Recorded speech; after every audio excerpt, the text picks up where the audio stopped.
Hola, ¿qué tal, rockeros y rockeras del mundo? Sean bienvenidos a su programa dedicado a la gran familia del rock y del metal. Esto es Rock, Lingua Franca. Comenzamos.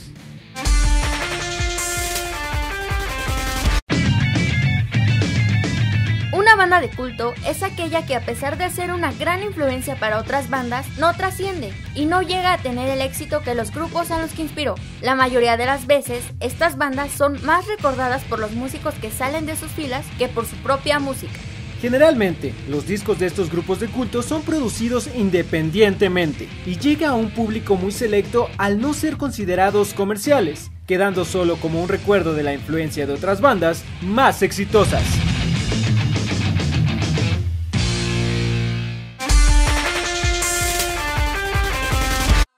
Bueno, como ya nos pudimos haber dado cuenta, este programa será dedicado a esas bandas de culto.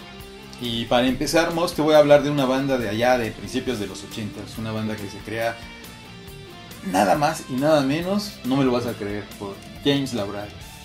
Poco. Sí, El vocalista de Dream Theater. Y aquí lo característico y por eso lo sorprendente es que es una banda de glam. ¿De glam? De glam, ¿El sí, glam? James LaBrie cantando glam en una banda de glam. Y otra pequeña sorpresita, Mos, en esta misma banda, en los soportes vocales, estaba Sebastian Bach. ¿A poco el de Skid Row? El de Skid Row. Entonces Mira. imagínate, James LaBrie, Sebastian Bach en una banda. En una sola banda. En una sola banda. Imagínate quién iba a pensar que ellos estaban juntos, ¿no? Porque, pues, son como que dos vertientes diferentes, ¿estás de acuerdo? Completamente. Sí, y bueno, ya que me estás hablando acá de colaboraciones y de músicos que tuvieron otras bandas así como esa, llegamos a la banda London. Esta banda tiene la peculiaridad de que entre sus filas estaban músicos que emigraron a bandas ya más populares, ¿no? Tal es el caso como tenía músicos de Wasp, de Cinderella, de Guns N' Roses y de Motley Crue. ¿Estás de acuerdo? Imagínate, todas esas estaban en una sola banda y después formaron Bandas populares, y a pesar de que estaban en una banda de culto, ¿no? Y bueno, hablando de otra banda de culto, este es de heavy metal con tendencias a speed, se llama Iron Angel. Ajá. Sinceramente estos vatos no los topaba hasta hace unos meses, Sí. y pues tal cual sí es recomendable, me gustó un buen, tienen sus pocos seguidores, ya están desde los 80s, pero pues ahí andan haciendo cosillas. Es una banda alemana, ¿no? Si mal Sí, no es recuerdo. una banda alemana. Y bueno, pues como buena banda de culto, pues solamente un pequeño sector es el que las Sí, conoce. claro. Y bueno, a propósito de bandas alemanas, yo te voy a hablar de una banda alemana que se llama Holy Moses. Holy Moses es una banda alemana de thrash, también ya de los 80s más o menos. Sí. Pero la característica de esta banda es que la vocalista es mujer. Tampoco. Sí, entonces ahí empezamos a ver cómo se introducen las vocales femeninas en este tipo de rock. De rudo. los 80s, dice. Y de los 80s, ¿no? Previo a los Sí. 80s, vocalistas en este tipo de grupos, yo solo conocía una de progresivo, de un grupo ya Renaissance, Ujú. que es pues incluso de los 70s, pero con otra tesitura de voz. Y bueno, en este caso, otra peculiaridad de la banda, ya que tiene que ver con el lavadero, y esto es que la Ajá. vocalista era la esposa del guitarrista. Ah, ya, pues con razón. Ahora, pese a ser que es una banda de culto, sí grabaron muchísimos discos, ¿eh? Esta es una banda que sí tiene una producción amplia. Es como su peculiaridad, ¿no? Sí, entonces pero ahí es donde se sigue conservando la parte de la banda de culto. Tiene muchas producciones, pero digamos poco público en términos comerciales. Sí. Que no en detrimento de la calidad de la banda. Y bueno, te voy a dar un saltito, me voy a ir de Alemania y me voy a pasar a Suiza. A En ver. Suiza hay una banda que se llamó Coroner. Coroner fue una banda también muy, muy, muy peculiar. Empieza como thrash, Sí. luego le da unos toques de industrial Ujú. y progresivo. Progresivo. Y tiene algo que luego yo, esta característica la volví a ver en bandas como Opeth. Opeth también empezó como una banda metal de thrash. Sí. Bueno, no sé si thrash realmente, pero digamos No. entró en este estilo fuerte y luego derivó en el progresivo. De la banda que te estoy hablando, Coroner, le empezó a meter más producción y se volvió una banda más fina hasta que sus últimas grabaciones eran completamente progresivas, Y creo- como las de Opeth. Ajá. Y creo que esta banda se volvió a reencontrar en un festival, ¿no? Que se llama el Hellfest. El Hellfest. En Francia, pero creo Ajá. que no siguieron haciendo como que discos, No, ya no. sino que nada más se dedicaron más al a sus giras, tal cual, a presentarse en festivales. Y bueno, ya yo voy a pasar a una banda que se llama Kyuss, ¿no? Ajá. Esta banda pues es parteaguas en el género del stoner, pero tiene una singularidad, que de esta banda se desprende esta famosísima banda llamada Queen of the Stone Age, ¿no? Así es. Total. Guitarrista. Sí, el guitarrista es el fundador. Uh-huh. Y después se vuelven a separar, bueno, unos integrantes, y forman una banda que se llama Eagles of Metal. Uh-huh. Esta banda pues sí tiene pocos seguidores, solamente un público selecto. Y esta banda fue la que lamentablemente sufrió los atentados en Francia A los por del el, bar. por el grupo terrorista islámico. Sí, qué pena. Y bueno, Armando, ¿te parece si ya mandamos a una cápsula? Sí, yo creo que ya es tiempo de mandar una cápsula. Sale. Vamos.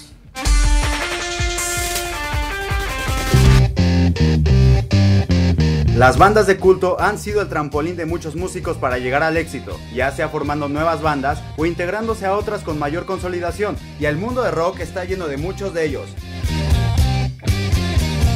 En Uriah Heep se forjaron John Wetton, quien luego formó el grupo Asia, y el multiinstrumentista King Hensley, quien alcanzó el éxito como solista. De London surgieron músicos como Izzy Stradlin, que luego pasó a ser guitarrista de Guns N' Roses, Black Lawless, que se convirtió en guitarrista y vocalista de Wasp, Nicky Six, que después fundó Motley Crue, y Fred Coury, que tomó la batería de Cinderella. Winter Rose fue cuna de dos grandes músicos, James LaBrie, que posteriormente formó Dream Theater, y Sebastian Bach, que pasó a las filas de Skid Row.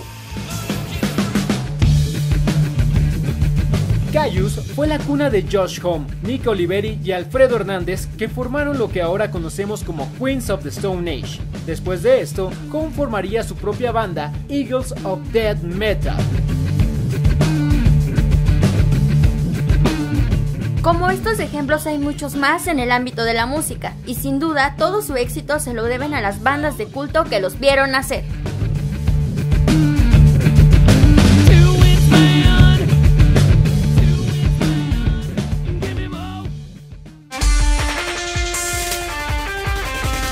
Bueno, esta cápsula nos ilustró sobre lo que acabamos de hablar de bandas de culto. Y tú, para eso me tienes otra banda, ¿no? Así es, y así es. Para seguir con el tema, Mosca, hoy te voy a hablar de una banda en la cual me emociona incluso mencionarla, que es Uriah Heep. Sí. Uriah Heep fue una banda que se formó allá en 1970. Ya es una banda vieja. Pero es una banda típica que yo llamo de culto, a pesar de que es una banda que sí tuvo cierta fama. Sí. Pero yo digo que es de culto por el simple hecho de que todas las bandas de los 80, sobre todo del hard rock y del heavy metal, tiene influencia de Uriah Heep, y sin embargo poca gente reconoce a Uriah Heep, ¿no? Para que lo veas, decimos, Uriah Heep era prácticamente la competencia de Deep Purple. ¿A poco? Tenía ese sonido de hard rock, aunque Bien. en el caso de Uriah Heep mezclaba más estilos, mezclaba el hard rock, mezclaba el heavy metal y mezclaba el progresivo. Pero todo el mundo recuerda a Deep Purple, Sí. no a Uriah Heep. Sí, no entró como que en su top. No. Pero aquí el punto es que las bandas de los 80s tienen más el sonido de Uriah Heep que de Deep Purple, por ejemplo. Entonces por eso yo digo que es una banda completamente de culto. Y cuando tú escuchas obras de Uriah Heep, tú dices, oye, esto ya lo había escuchado. Pues sí, lo habías escuchado en otra banda, pero es Uriah Heep. Y por esa banda también pasaron músicos que luego se fueron a otras bandas, como los que hemos mencionado. Con ellos estuvo John Wetton, que luego formó parte de King Crimson, y luego se fue a Asia. Entonces ahí tenemos una muestra de cómo esto que nosotros llamamos rock lingua franca, la gran familia del rock, ahí es donde se ve un músico que se va a otra banda. Pero bueno, podría hablar muchas cosas de Uriah Heep. Aquí el punto es que Uriah Heep es una banda de culto por el hecho de que no tiene el gran público que merecía, pero sí tiene la influencia en toda una serie de músicos que fueron posteriores a ellos. Aunque la banda sigue, ¿eh? Bueno, yo te voy a romper tantito en el género y Ajá. pasamos a una banda que se llama Silencer. Bueno, Perfecto. esta banda es de pionero en el depressive black metal. Ajá. ¿no? Y esta banda se fundó en el 95 y su vocalista, el que tenían, pues se aburrió de ser vocalista, contrató a otro vocalista, y este vocalista hizo algo muy peculiar, no sé si tú conozcas la anécdota. Lo que hizo fue que se cortó las manos en las grabaciones para tener un estilo más black metal, tal cual, ¿no? Un verdadero black metal, ¿no? Después de eso, pues lo llevaron al psiquiatra, lo internaron, y hasta hace unos años, creo que 2005, 2000, por ahí, más o menos, 2011, sacó, ¿no? Ajá, por ahí va. Sacó un libro sobre tal cual esa anécdota, y pues ya ahí termina esta banda. Pero imagínate cortarse las manos nada más para tener una grabación tal cual excelsa de gritos verdaderos, ¿no? De sufrimiento. Y pues pocos la conocen, es como esa banda que no a muchos les pasa, pero pues ahí la tenemos, y considerada obviamente una banda de culto. Bueno, pues mira, yo te voy a hablar ahora de otra banda que también, sin ser completamente depressive rock, es una banda que se formó por el que es conocido como Mr. Doctor y que forma la banda Devil Doll. Es una banda que tuvo 2 o 3 apariciones públicas en conciertos para poca gente, y que en el caso de Mr. Doctor, que es el fundador y director de la banda, pues poca gente lo conoce, no hay fotos, no da entrevistas, y te lo planteo así: el primer disco solo hay una copia. Una copia. ¿Y quién crees que la tiene? ¿Alguno de sus amigos, familiares, su novia, algo? No, el propio Mr. Doctor dijo, esto es una copia y me la quedo yo. Y para la portada del disco hace la ilustración. Bueno, a él le molesta que digan que es una ilustración. Hizo la pintura. Tal cual, todo artístico. Tal cual. Bueno, pero es una banda de culto en el género que yo diría es también, no es un género puro, es un género que mezcla el gótico, el sinfónico, algo de progresivo, mucho de depresivo. Las letras son completamente obscuras, y bueno, por eso me acordé con la banda que nos mencionabas. Y bueno, es una banda que sus discos no tienen más de 200 copias, corren ahí en el mercado en versiones de que alguien consiguió por acá, por allá, y eso es lo que lo hace ser una banda de culto. Es una banda de difícil acceso. Esta banda a mí se me hace como que muy teatrera, sus canciones, muy teatral.